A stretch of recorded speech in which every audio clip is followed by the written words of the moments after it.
बिस्मिल्लाहिर रहमानिर रहीम। কি বলবো ভাই, দুঃখের কথা বললে তো শেষ করা যাবে না। ফুয়াদ চোরের বাচ্চা চোর খানগির বেলা বক্তৃতা দিয়ে বলতেছে যে বঙ্গবন্ধু দেশে চোর ছিল, বঙ্গবন্ধু দেশের স্বাধীনতার কিচ্ছু করে নাই। খানগির বেলা 14 গোষ্ঠীতে রাজাকারের বাচ্চা। খানগির বেলা জানে যে বঙ্গবন্ধু 66 সনে পাকিস্তানে লাহোর সম্মেলনে 6 দফা ঘোষণা করে সারা বাংলাদেশ চষিয়েছে 6 দফার পক্ষে মানুষকে উদ্বুদ্ধ করার জন্য। 6 দফার যে 6টা দাবি, এই খানগির বলে একটা কথা বলতে পারবে না। বঙ্গবন্ধু 23 বছর জেল খাটছে, 23 বছর আন্দোলন করছে তার লোকজন। বঙ্গবন্ধু যখন 6 দফার দাবি উত্থাপন করে 66 সনে, তারপরে পাকিস্তানিরা বঙ্গবন্ধুকে হত্যার জন্য বহু চেষ্টা করছে, যার জন্য শেষ পর্যন্ত কোনো পথ আবিষ্কার করতে না পাইরা আগরতলা ষড়যন্ত্র মামলায় তারা ঢুকিয়ে দেয়। সে হলো আগরতলা সদর মামলার 1 নম্বর আসামি। 23 জন আসামি ছিল। এই 23 জন আসামির কারোর মুখের থেকে বঙ্গবন্ধুর আগরতলা সদর মামলার সম্বন্ধে একটা কথা পাকিস্তানের বাইর করতে পারেনি। এত নির্যাতনের পরেও এই সবাইরে ভয় দেখানোর জন্য সার্জেন্ট জহিরুল হককে জেলখানার সকলের সামনে গুলি করে মেরে ফেলেছে পাকিস্তানিরা। আর খানগির বেলা ফুয়াদের বাচ্চা ফুয়াদ, শুয়োরের বাচ্চা, তুই বলিস যে বঙ্গবন্ধুর স্বাধীনতা কি জন্য বঙ্গবন্ধু চোর ছিল।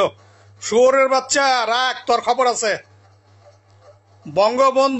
বঙ্গবন্ধুরা যখন ক্যান্টনমেন্ট, ঢাকা ক্যান্টনমেন্টে সাজা দিত যে রুমটা, সেই রুমটা শেখ হাসিনা আইসা ওইটাকে জাদুঘর বানাইয়া বিজয় কেতন নাম দিয়ে ওইটাকে জাদুঘর বানিয়ে রাখছে। আর বঙ্গবন্ধু যে সাজা দিত আর্মির ক্যাপ্টেন মুস্তাফিজুর রহমান মাগুরা বাড়ি, বিএনপির আমলে মেজর জেনারেল হয়ে পদত্যাগ করে এটা রিটায়ার যায়, সে আবার বিএনপির কৃষিমন্ত্রী হয়েছিল।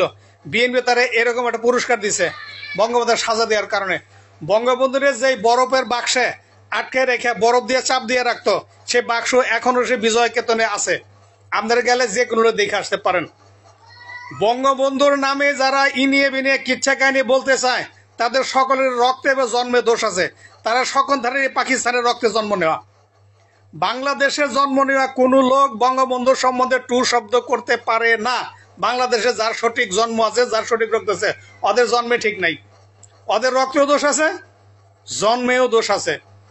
বঙ্গবন্ধুর সম্বন্ধে যত কথা বলতে যাই, বিশ্বের তখন 100 বড় বড় নাম করা নেতা, রাষ্ট্রপ্রধান বঙ্গবন্ধুকে নেতা বলে সম্বোধন করতো। আর খানকে বলে চোরের বাচ্চা চোর, ভুয়া ব্যারিস্টার। আর এই শালা ফুয়াদের বাচ্চা বলে যে বঙ্গবন্ধু নেতা ছিল না, বঙ্গবন্ধু চোর ছিল। আরে খানকির বলা, পিছনের চিন্তা ভাবনা করে দেখিস, যাতে খালি মুখ দেখ কথা কয়ে দেখিস না, পিছনের ইতিহাস দেখ। বঙ্গবন্ধু যেদিন পাকিস্তান থেকে বাংলাদেশে আসে, সেদিন লন্ডনের প্রেসিডেন্ট সমস্ত নিয়ম প্রোটোকল ভেঙে এয়ারপোর্টে যা বঙ্গবন্ধুকে অভ্যর্থনা জানাইছে। সাংবাদিক জিজ্ঞেস করলো যে আপনি যে এই দেশে এত বড় প্রোটোকল ভেঙে আমরা যে শেখ মুজিবকে অভ্যর্থনা দিতে এয়ারপোর্টে আসলেন, এটার মহত্ব কি? লন্ডনের প্রেসিডেন্ট বলছে যে বঙ্গবন্ধুর মতো এত বড় মহান এবং এত বড় নেতাকে সম্মান জানাবে আমি এবং আমার দেশ গর্বিত হয়েছে। আমরা নিজেরাই সম্মানিত হয়েছি, বঙ্গবন্ধুকে সম্মান দিন, আমরা নিজেরা সম্মানিত হয়েছি। আর ফুয়াদের বাচ্চা ফুয়াদ, চোরের বাচ্চা চোর, এই শালার বেটা শালা উল্টা পাল্টা কথা কয়।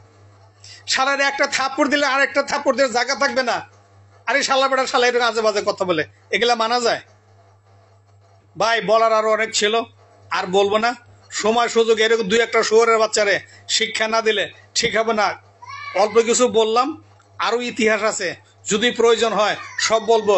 এই শুয়োরের বাচ্চাদের প্রত্যেকের বললাম না, প্রত্যেকের রক্তে বা জন্মে দোষ আছে।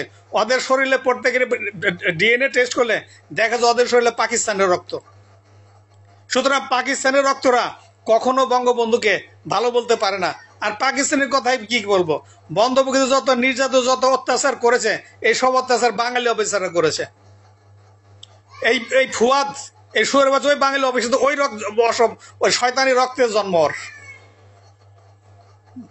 ভাই আজকে এ পর্যন্ত বললাম, যদি সময় প্রয়োজন হয় তাহলে আরো বলবো ইনশাল্লাহ।